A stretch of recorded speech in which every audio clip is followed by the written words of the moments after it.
Cambridge International AS Business Studies Unit 2 People and Organizations Chapter 10 Management and Leadership. Chapter 10 Management and Leadership. Management structure, leadership flexibility, a function, a relationship, planning, selecting talent, budgeting, motivating, evaluating, coaching, facilitating, building trust. Management and managers. Manager responsible for setting objectives, organizing resources, and motivating staff so that the organization's aims are met. The functions of management, Henry Fayol and Peter Drucker. 1. Setting objectives and planning. Think ahead, strategic, tactical. 2. Organizing resources to meet the objectives. Recruitment, authority, accountability, delegation, division of tasks. 3. Directing and motivating staff. Employee motivation, achievement of organizational goals. 4. Coordinating activities. Common sense of purpose. Avoid wasteful duplication of effort. 5. Controlling and measuring performance against targets. Management by objectives, appraisal, action, or feedback. Management roles. Henry Mintzberg, 1973. Feedback. Interpersonal figurehead leader. Provide information, process information, informational monitor, disseminator, spokesperson, use information, divisional, entrepreneur, disturbance handler, resource allocator, negotiator. The managerial roles, interpersonal roles, figurehead, leader, liaison, informational roles, monitor, disseminator, spokesperson, decisional roles, entrepreneur, disturbance handler, resource allocator, negotiator. Role title 1. Interpersonal roles, figurehead, description of role activities, symbolic leader of the organization, undertaking duties of a social or legal nature. Examples of management action to perform the role: opening new factories or offices, hosting receptions, giving important presentations. Leader description of role activities: motivating subordinates, selecting and training other managers or staff. Examples of management action to perform the role: any management tasks involving subordinate staff. Role liaison description: linking with managers and leaders of other divisions of the businesses and other organizations. Examples: leading and participating in meetings, business correspondence with other organizations. 2. Information roles: monitor receiver, collecting data relevant to the business operations, attending seminars, business conferences, research groups, reading research reports. Disseminator, sending information collected from external and internal sources to the relevant people within the organization. Communicating with the staff within the organization using appropriate means. Spokesperson, communicating information about the organization, its current position and achievements to external groups and people. Presenting reports to groups of stakeholders, for example, annual general meeting, and communicating with the press and TV media. 3. Decisional roles: entrepreneur, looking for new opportunities to develop the business, encouraging new ideas from within the business, or holding meetings aimed at putting new ideas into effect. Disturbance handler, responding to changing situations that may put the business at risk, assuming responsibility when threatening factors develop. Taking decisions on how the business should respond to threats such as new competitors or changes in the economic environment. Resource allocator, deciding on the spending of the organization's financial resources and the allocation of its physical and human resources. Drawing up and approving estimates and budgets, deciding on staffing levels for departments and within departments. Negotiator, representing the organization in all important negotiations, for example with government. conducting negotiations, or building up official links between the business and other organizations. Leadership, the art of motivating a group of people towards achieving a common objective. Good leader, inspiration, integrity, clear goals, good example, vision, clear communication, expects the best, support, encouragement, recognition, stimulating work, focus on team interests and needs.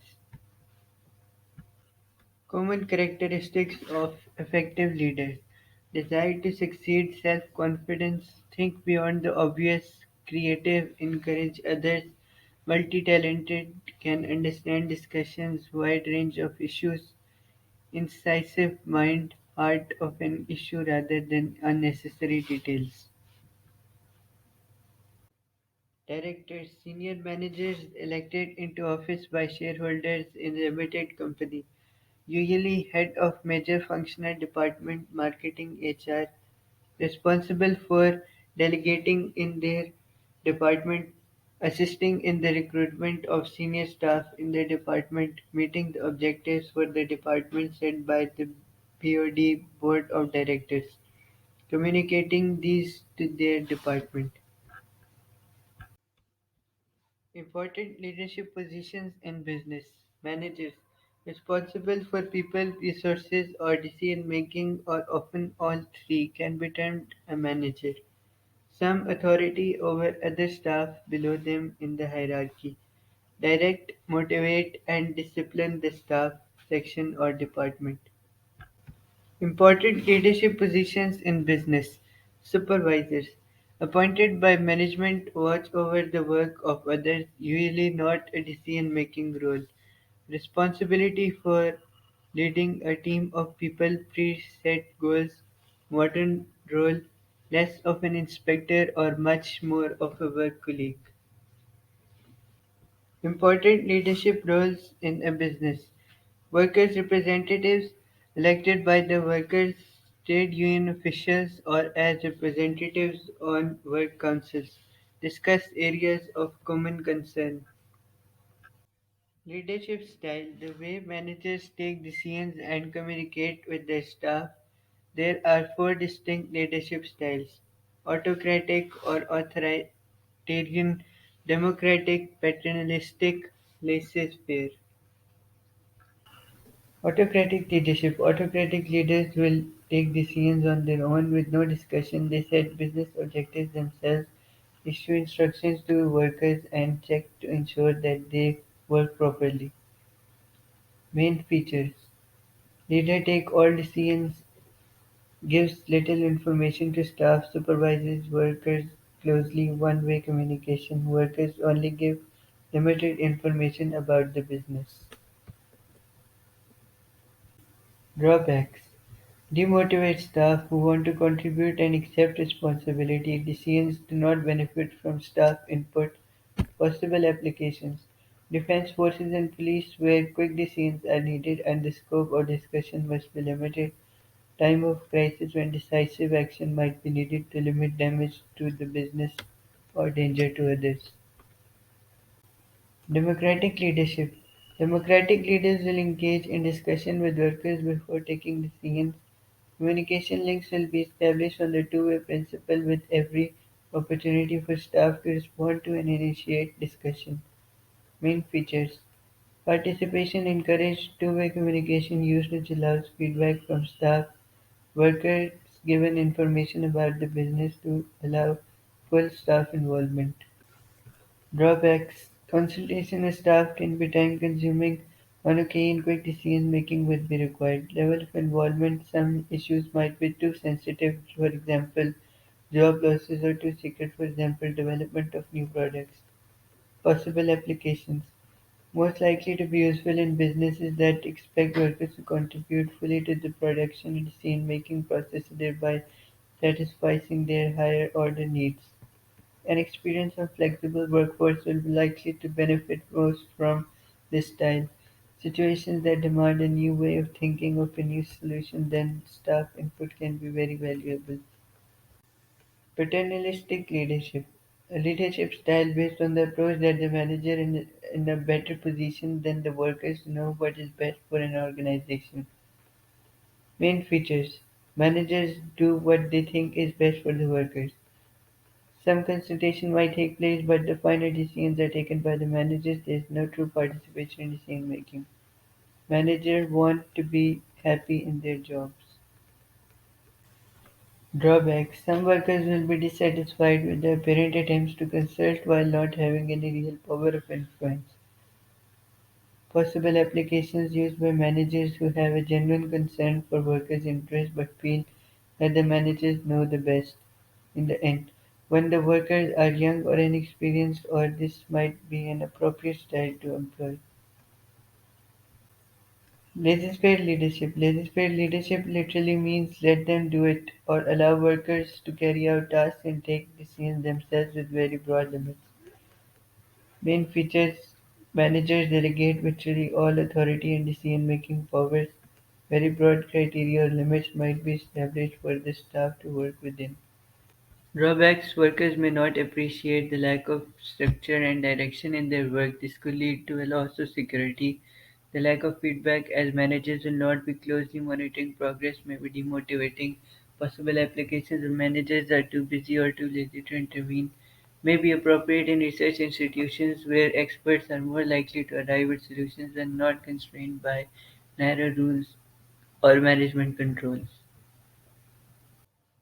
McGregor's Theory X and Theory Y. Douglas McGregor identified two distinct management approaches to the workforce: Theory X and Theory Y.